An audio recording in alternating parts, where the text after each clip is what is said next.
ஹல்லேலூயா. இயேசு கிறிஸ்துவின் இனிதான நாமத்தினாலே உங்களை வாழ்த்தி வரவேற்றுக் கொள்கிறோம். டக்கர் ஆண்கள் விடுதியின் சார்பாக இந்த பரிசுத்த ஆராதனையில் கலந்து கொண்டிருக்கிற உங்கள் ஒவ்வொருவரையும் நாங்கள் வாழ்த்துகின்றோம்.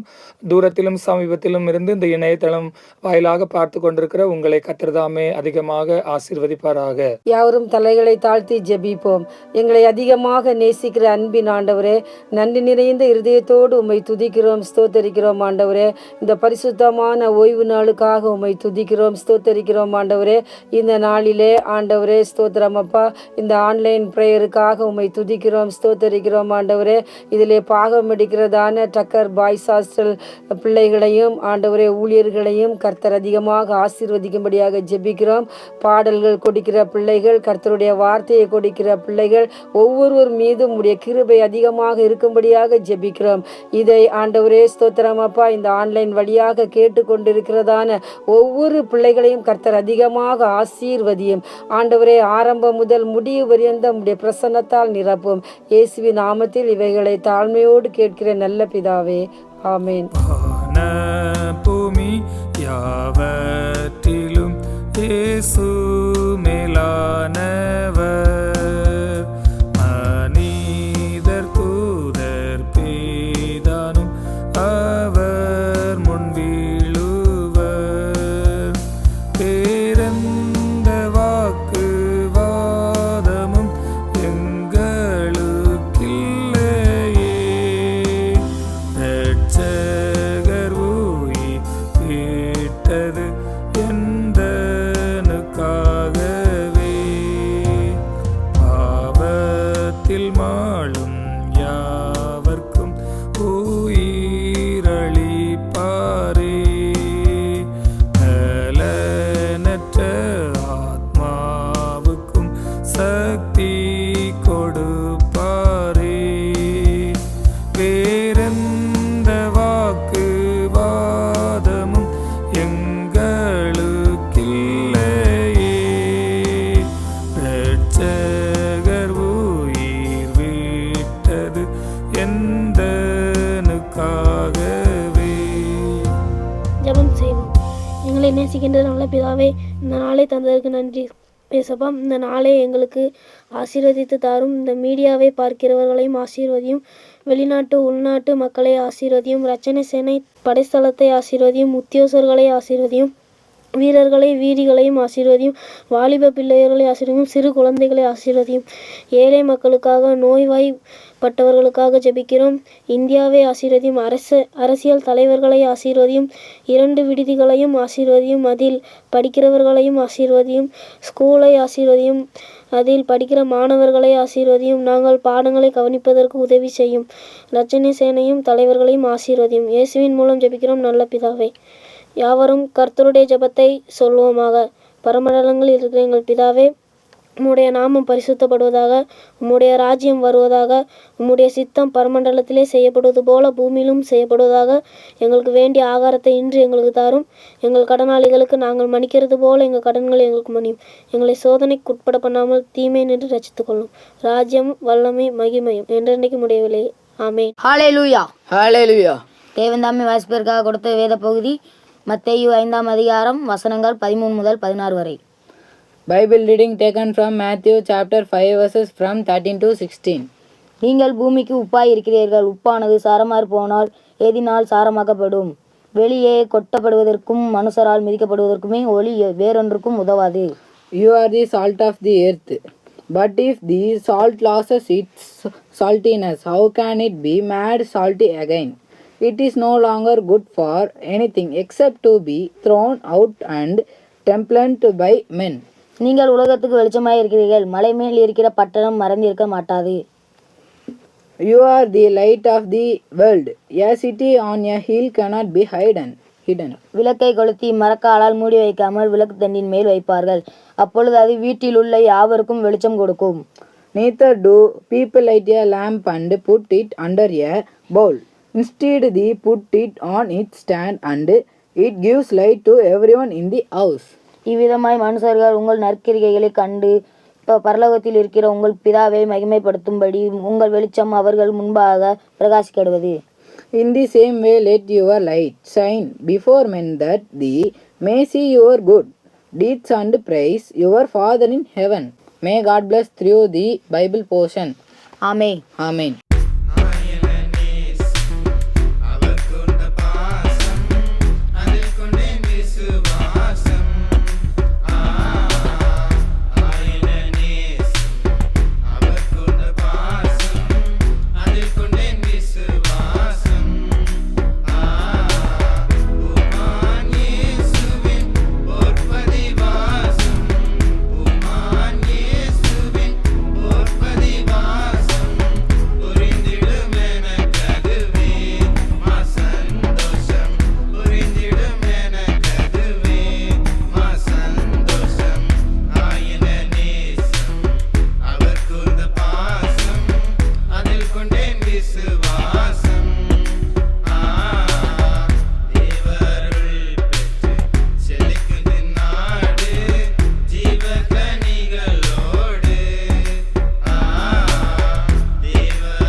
இந்த நாளிலும் கர்த்தருடைய வார்த்தையை நான் உங்கள் மத்தியிலே பகிர்ந்து கொள்ள விரும்புகின்றேன். மத்திய எழுதின சுவிசேஷம் 5ஆம் அதிகாரம் 13வது வசனத்தை நான் ஆதாரமாக கொண்டு கர்த்தருடைய வார்த்தையை உங்களுக்கு நான் பகிர விரும்புகிறேன். தேவனுடைய வார்த்தை சொல்லுகிறது, ஒன்றுக்கும் உதவாதவர்களை உருவாக்குகிற நம்முடைய ஆண்டவர் என்ற தலைப்பிலே நான் பேச விரும்புகிறேன். அருமையான கர்த்தருடைய பிள்ளைகளே, இன்றைக்கு உதவாதவர்களாக இருக்கக்கூடியவர்கள் தான் உலகத்திலே அநேகம் பேர் இருந்து கொண்டிருக்கிறார்கள். கிராமங்களிலே சொல்லுவார்கள், உதவாதவர்களை உதவாக்கரை என்று அவர்களை புறக்கணித்து விடுவார்கள், தள்ளி விடுவார்கள், ஒதுக்கி வைத்து விடுவார்கள். ஒரு பள்ளியிலே படிக்கின்ற ஒரு பிள்ளை சரியாக படிக்காத பட்சத்திலே அந்த ஸ்கூலிலே இருக்கக்கூடியதான அந்த பள்ளியிலே இருக்கக்கூடியதான ஆசிரியர்கள் இந்த பிள்ளை ஒன்றுக்கும் உதவாத நிலையிலே இருக்கிறது என்று அந்த பிள்ளையை அப்படியே ஒதுக்கி விடுவார்கள்.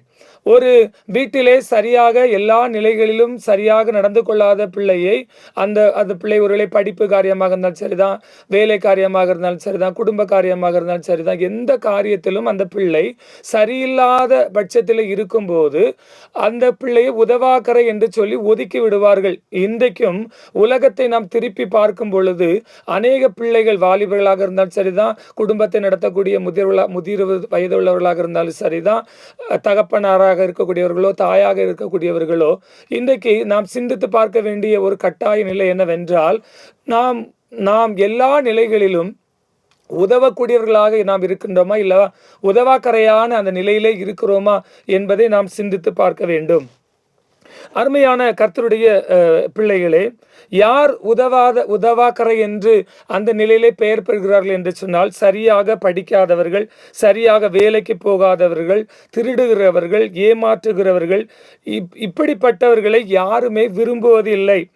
இவர்களை குடும்பத்தில் உள்ளவர்களோ, கிராமத்தில் உள்ளவர்களோ, வீட்டில் உள்ளவர்களோ, கற்றுக் கொடுக்கும் ஆசிரியர்களோ, இவர்கள் எல்லாருமே அவர்களை வெறுக்கக்கூடியவர்களாகவும் புறக்கணிக்கக்கூடியவர்களாகவும் காணப்படுகிறார்கள். ஆனால் நம்மை படைத்திருக்கிறதான தேவன் ஒருபோதும் நம்மை உதவாதவர்கள் என்று அவர் தள்ளவே மாட்டார்.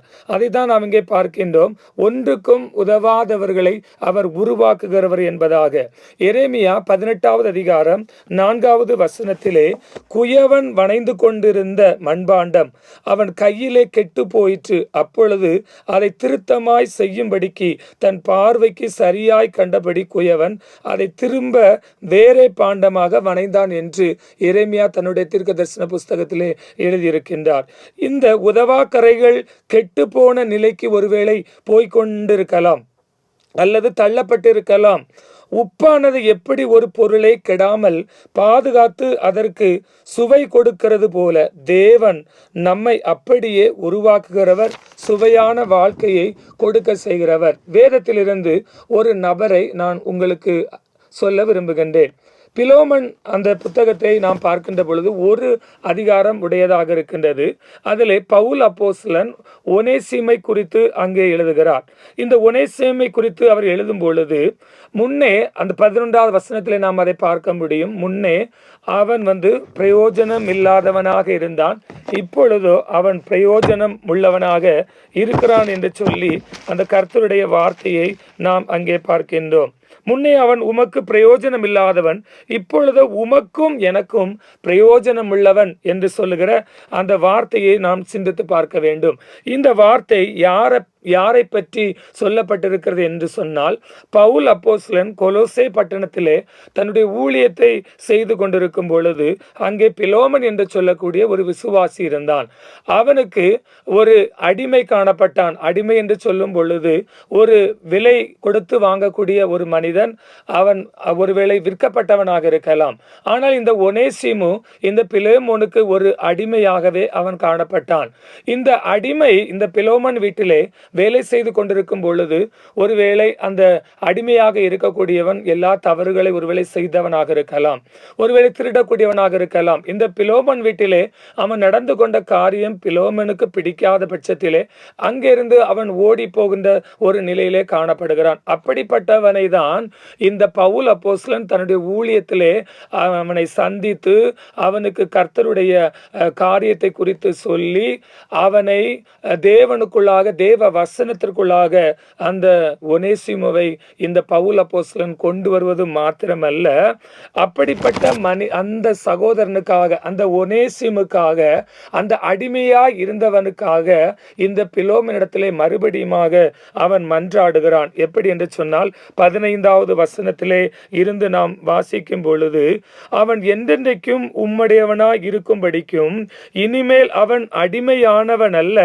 அடிமையானவனுக்கு மேலானவனாகவும் பிரியமுள்ள சகோதரனாகவும் இருக்கும்படிக்கும் கொஞ்ச காலம் உம்மை விட்டு பிரிந்து போனாக்கும் என்று சொல்லி அங்கே எழுதப்பட்டிருக்கிறது. அருமையான கர்த்தருடைய பிள்ளைகளே, அவன் ஒருவேளை உனக்கு அடிமையாக இருந்திருக்கலாம், ஆனால் இனி அவன் அடிமை அல்ல. ஏனென்றால் அவன் பாவத்திலே அவன் இருந்தான், இப்பொழுது அவன் விடுதலையாக்கப்பட்டிருக்கிறான். அவன் ஒன்றுக்கும் உதவாதவனாக இருந்தான், ஆனால் இன்றைக்கு எனக்கும் உனக்கும் அவன் உதவக்கூடிய ஒரு மனிதனாக கர்த்தர் அவனை மாற்றியிருக்கின்றார்.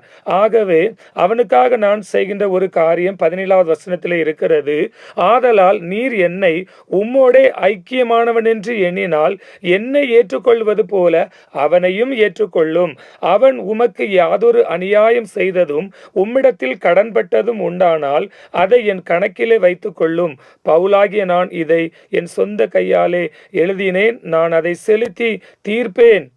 நீர் உம்மை தாமே எனக்கு கடனாக செலுத்த வேண்டும் என்று நான் உமக்கு சொல்ல வேண்டியதில்லை என்று சொல்லுகிற அந்த வார்த்தையை நாம் அங்கே பார்க்க முடிகிறது. அருமையான கர்த்தருடைய பிள்ளைகளே, பாருங்கள், ஒரு மனம் திரும்பின ஒரு மனிதனுக்காக, பிரயோஜனமில்லாத ஒரு மனிதன் இப்பொழுது பிரயோஜனப்பட்ட ஒரு நிலையில இருக்கும் பொழுது அவனுக்காக இந்த பவுல் அப்போஸ்தலன் எதையும் நான் செய்வதற்கு தயாராக இருக்கிறேன் என்று சொல்லுகிறான்.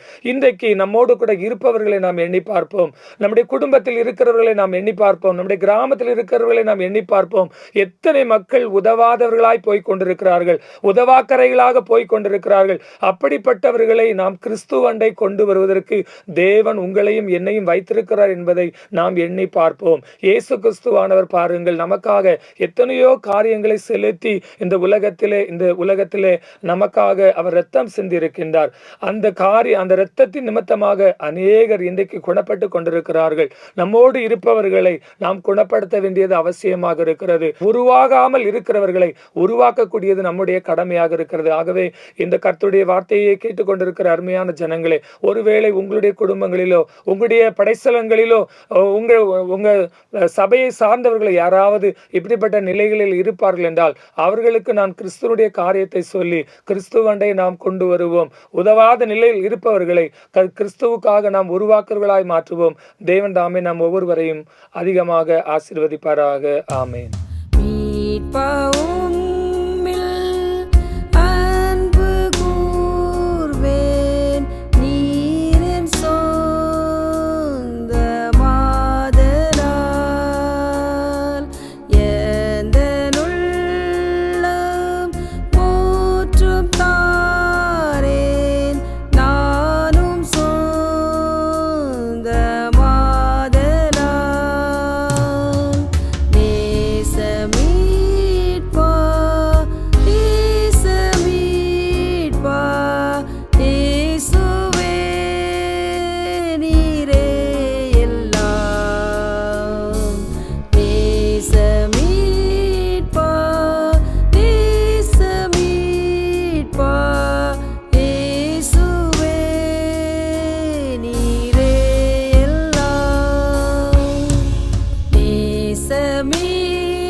நாம் யாவரும் தலைவணங்கி ஜெபம் செய்வோம். எங்களை அதிகமாக நேசித்து வழிநடத்தி வருகிற எங்கள் நல்ல பிதாவே, இந்த வேளைக்காக தம்மை நாங்கள் துதிக்கிறோம், ஸ்தோத்தரிக்கிறோம் கர்த்தாவே.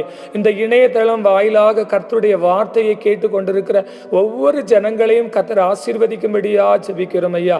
அடிமைப்பட்ட நிலைமையிலே, கட்டப்பட்ட நிலைமையில் இருக்கிற ஜனங்கள் ஏராளமாய் இருக்கிறார்கள் அப்பா.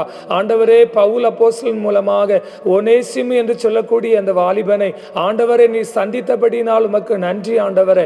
அப்பா, அவன் பிரயோஜனமில்லாத ஒரு மகனாக இருந்த பொழுது கர்த்தாவே ஸ்தோத்திரம் அப்பா, பவுல் மூலமாக அவனை சந்தித்து கிறிஸ்துவண்டை கொண்டு வந்தது போல இன்றைக்கும் எங்களை சுற்றிலும் இருக்கிற அநேக பிள்ளைகள் ஆண்டவரை உதவாதவர்களாய் போய்கொண்டிருக்கிறார்கள் அப்பா, உதவாக்கரைகளாய் போய்கொண்டிருக்கிறார்கள் ராஜா. அப்படிப்பட்டவர்களுக்காக நீ ரத்தம் சிந்திருக்கிறீர் ராஜா. ஆண்டவரே, அப்படிப்பட்ட ரத்தம் இந்த உதவாமல் இருக்கிற பிள்ளைகளை, உதவாக்கரையாய் இருக்கிற பிள்ளைகளை உம்மண்டை கொண்டு வருவதற்கு என் கர்த்தர் தாமே நீங்க உதவி செய்யும்படியா ஜெபிக்கிறோம் கர்த்தாவே. யாரெல்லாம் இந்த இணையதளம் வாயிலாக இந்த கர்த்தருடைய வார்த்தையை கேட்டு என்னுடைய குடும்பத்திலும் அப்படிப்பட்ட பிள்ளைகள் இருக்கிறார்கள் ஆண்டவரே, என்னுடைய பிள்ளைகளும் அப்படி இருக்கிறார்கள், என் படைசலத்தில் உள்ள பிள்ளைகளும் அநேக பிள்ளைகள் அப்படி இருக்கிறார்கள் என்று யாராவது உம்முடைய சமூகத்திலே ஆண்டவரே பாரத்தோடு கூட ஜெபித்துக் கொண்டிருப்பார்கள் என்றால் ஆண்டவரே, இந்த வசனம் அவர்களை தொடட்டு ராஜா, அவர்களை விடுதலையாக்கட்டு ராஜா. ஆண்டவரே தகப்பனை, இனி வரக்கூடிய காலத்திலே ஆண்டவரே இந்த ஒனேசிமு ஒரு உண்மையுள்ள பிள்ளையாக ஆண்டவர் அவன் இருந்தது போல அவன் நிமித்தமாக அநேகரை ஆண்டவரே அறிந்து கொள்ளும்படியான, ஆண்டவரே கிறிஸ்துவை அறிந்து கொள்ளும்படியான ஒரு நிலைக்குள்ளாக பவுல் அவனை மாற்றினது போல ஆண்டவரே எங்களோடும் இருப்பவர்களையும் கர்த்தர் மாற்றி தரும்படியா ஜெபிக்கிறோம் கர்த்தாவே. ஆண்டவரே, எங்களுடைய இரட்சணை சேனையும் அவருடைய பணிகளையும் ஆசீர்வதிங்கப்பா.